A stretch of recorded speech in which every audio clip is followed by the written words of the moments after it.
যে বহুত খালে শৰীৰটো ভালে থাকিব, শক্তি বহুত সঞ্চয় কৰিব পাৰে। আচলতে সেইটো নহয়। আমাৰ শৰীৰটো পঞ্চতত্বৰে গঠিত। আমি খোৱাৰ উপৰিও, খাদ্যৰ উপৰিও আমাৰ বায়ু, মাটি, সূৰ্যৰ পোহৰ তাৰে লগতো কানেক্ট কৰি আমাৰ শৰীৰটো সুন্দৰভাৱে ৰাখিব পাৰোঁ। আমি ৰাতিপুৱা শুই উঠি আচলতে মাটি স্পৰ্শ কৰিব লাগে, বা দিনটোত আমি মাটিৰ লগত অলপ হ'লেও কানেক্ট কৰিব লাগে। বাগিচাত কিবা কাম কৰিলোঁ বা কিবা ফুল ৰুলোঁ, কিবা কৰি হ'লেও আমি মাটিৰ লগত কানেকশ্যনটো ৰাখিব লাগে। আৰু সূৰ্য, আমি গা ধুই উঠি যেতিয়া সূৰ্যৰ প্ৰণাম কৰোঁ, আৰু সূৰ্য হৈছে আমাৰ প্ৰাণ শক্তি।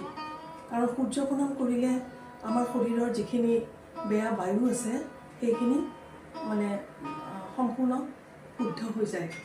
আৰু সূৰ্য আমাৰ, সকলোৱে জানো আমি ডি ভিটামিনো পাওঁ।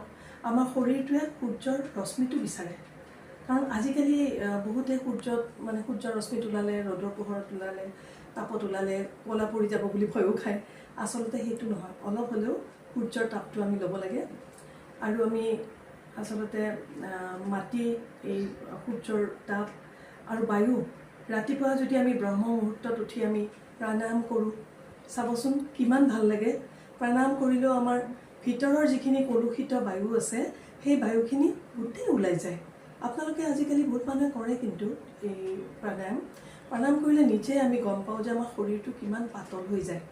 আৰু এনেদৰে আমি আচলতে প্ৰাণায়াম কৰি, মাটিৰ লগত কানেকশ্যন কৰি, সূৰ্য প্ৰণাম কৰি বা সূৰ্যৰ লগত তাপত আমি কিছু আমাৰ শৰীৰটো অলপ উজ্জ্বল কৰি, আমি শৰীৰ, মন, আত্মা একেলগ কৰি আমি সুন্দৰভাৱে চলিব পাৰোঁ।